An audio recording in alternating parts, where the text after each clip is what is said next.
มันไปอยู่ที่ถูก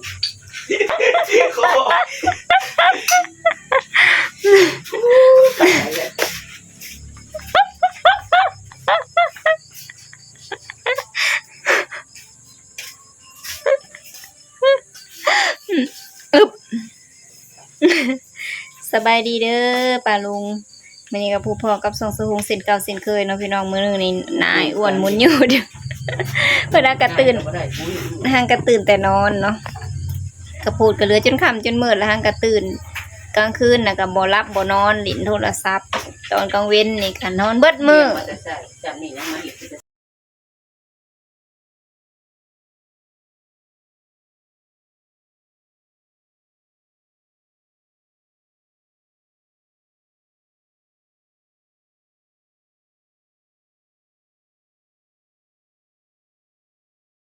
แม่น้องจ้าเดี๋ยวมาเอาไปดูลงชายเอาไปดู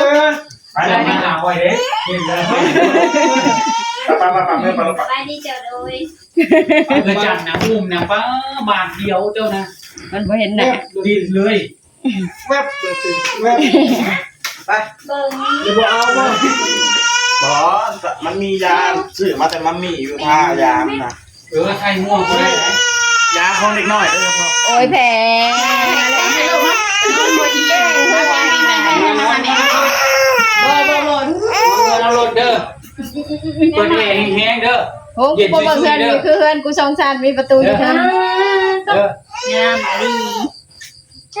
ะคือน้ำมาลีถ้าเบิ่งเด้อหนูสิเล่นอยู่บ่โอ้ยตึงบ๊ายบายสิมื้อนะบ๊ายบายแน่สิมื้อนะอยู่บ่สิมื้อนะเข้าใหม่นะสิมื้อ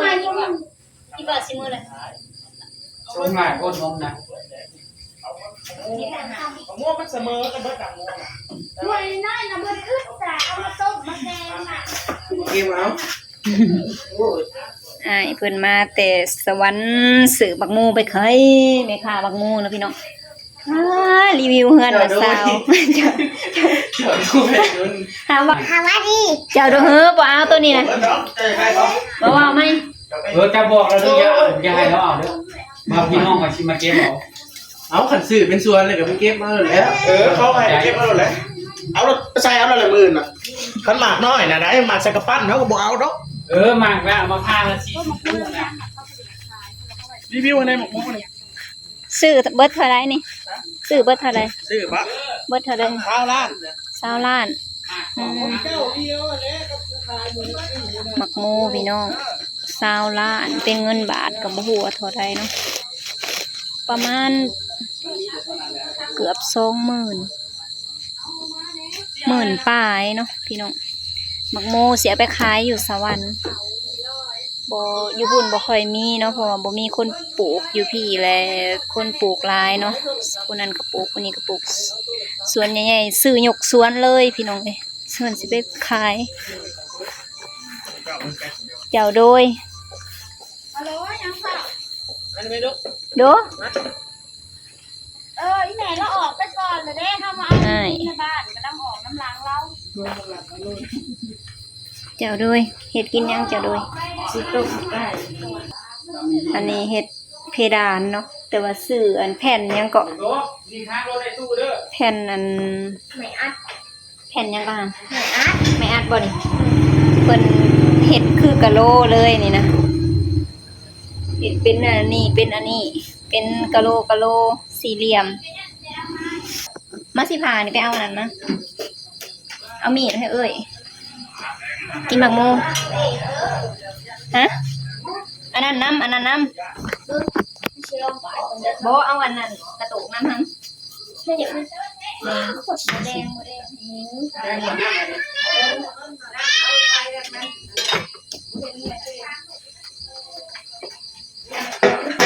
คือผู้พาหน่วยใหญ่หน่วยแดง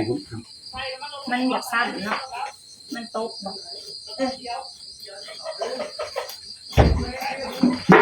โอ้ไอ้กังฟูสีนี่กินสีอ่ะปลาลูกบ่โบกว่าหน่วยใหญ่มาสู้กับหงกินหน่วยคุณพี่เอกโอ้ ต้มน้ำนี่ยัง ลวกไก่ ปาดคอนะ หาเล่เป็นเล่เป็นเล่ แต่ก็ ฮะ เพราะว่าชอบนี่ ดูใส่ เราไม่ได้เพชรมาในโต๊ะ นี่ใส่ ก็ไปห้องนั้นนี่ บุมีโอ้ยเสือผ้ากระป๋องกระป๋อง มือน่ะคือดำแท้นี่นะบอก โดนไปล้างมือเลยไหมบังละกินน้ำได้กระป๋องนะบดมือ กินหลายเด้อเอิ้นปลาลุงกินนั่นนะแม่โอ้ยถิ่มไปตัวถิ่มนี่มาถิ่มใส่นี่นี่ไปให้ไก่นี่มาเด้อปลาลุงกินหมักโมเด้อ โดบังละเปลือกมันเอาไว้พี่เด้อเอาเส้นบอก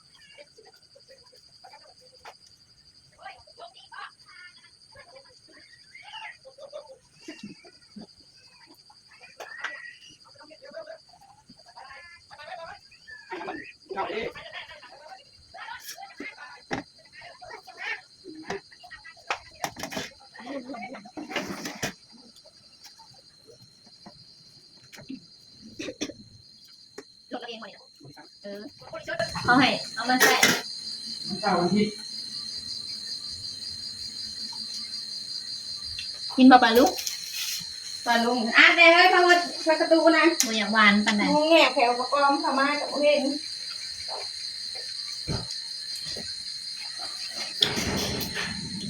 แล้วไปซื้อบ้านได้กับแม่อุ้มสกุลนครต่างมัน เต็ม โทรศัพท์ ใครยัก เตียงไหนที่ทำว่ามันนวดขาหลุดมือตั้งไหน นะ เตียงไหนเต็มขามันบอกเตียงขามันบอกเตียงเบาผ่านอยู่นะขายอยู่บอก ซอยเน่พี่น้อง แบกนะภูมินะ แซ่บอยู่ครับ พี่น้องมีคนมากินนั่น เดี๋ยวที่เอาหน่อยใหญ่ที่มาผ่านมีเอาไฟมาทุก โอ้ยนี่กินไว้ดอก เนี่ย บอ ว่า ส พี่ยักษ์เลยเห็นไหม ตีนละอันนี้ตีนทุกการผู้เพิ่นมาถาซ้อมได้เนี่ย บองจุกจุกจุกจุก อ๋อ โอ้ยเย่นี่บักง่ายๆช้ำหนาเอ้ยพงเลย มันสิซุกเหรอ หนัก มาไป เดี๋ยวมันจะตกไปเกิดจั่วหวานได้ถึง โอ้ใจค่ะ โอ้มัน มื้อนั้นก็แบบนี้แหละหวาน พี่ชาผ่าปาดบาดทีละผ่าไป นั่นแม่ ปลาแล้วมันจะกิน ถ้าเบิ่งวัยรุ่นสิกิน อุบาทเลยนะครับจางเลย พี่น้องมาเบิ่งเด้อปลาโม่บ่เป็นนี่ โอ้ อันนี้ก็อันนี้ก็จักซีเมนต์จักเถื่อแล้วอันนี้นะ ทำอะไรทำแบงมูนะ มันจีจัดโอ้ย มันไฟดำ เข้ากันเสือกับพิษ นี่ความ ไม่ต้องขึ้นรถ เราบอกไม่เอาเนี่ยฝั่งไหน ถามเขาเองอ่ะ บ้านอุ้มนะเขาทางไหน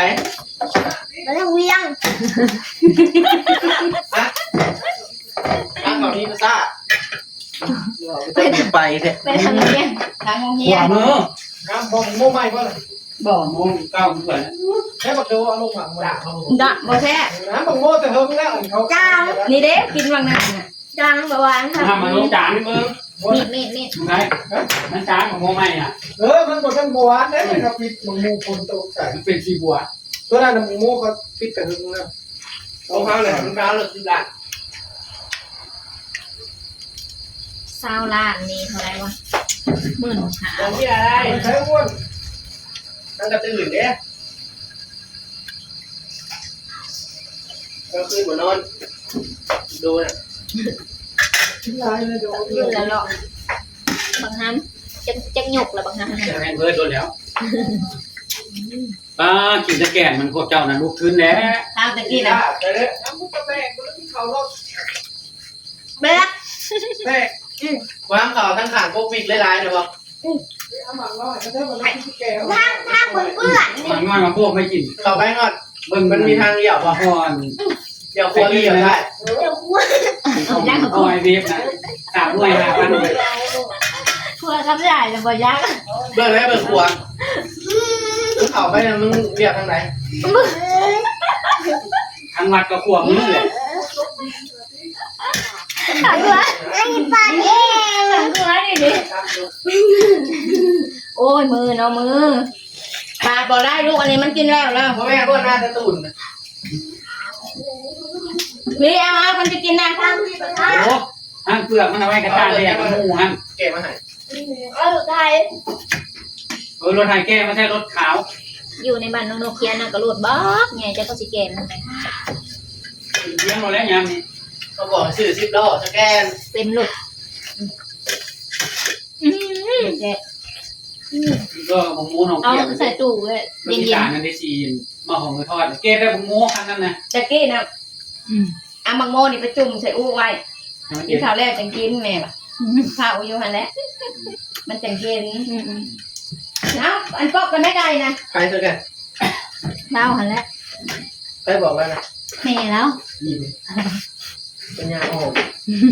เราตัวควาย ไอ้นี่ดวงนั่นนี่มีกินไงเด็ก โอ้ยลุงนี่แหนมันได้ไง มาตูดบังโมพี่น้องเอ้ยมื้อนี้ก็ได้ เอาแล้ว มาตูดอีกเลยขอบใจเด้อ เจ้าด้วย มาดู น้องมาเบิ่งเด้อเขียดย่างเขียดย่างกับอึ่งอ่าง เจ้าด้วย สองชาติประตูอยู่เทิง เออได้อันนี้ก็3เทื่อแล้วว่าฮอดเฮือนนี่เฮือน2ชั้นนี่เนาะ ย่องแล้วแน่งาม อันนั้น ไหนเพื่อน เราสิเอาไว้ส่องปีน ไปแล้วได้เนี่ยทาสีอินเด็ด ได้นี่นะ ซื้อมาแล้วสีกะ ส่งกับส่งมาเดิน สีสลีแลก แล้วก็มาท่านี่แล้วก็ท่านี่อีก ทางหาเบิ่งเรื่องทาง เอาสียังเฮ้ย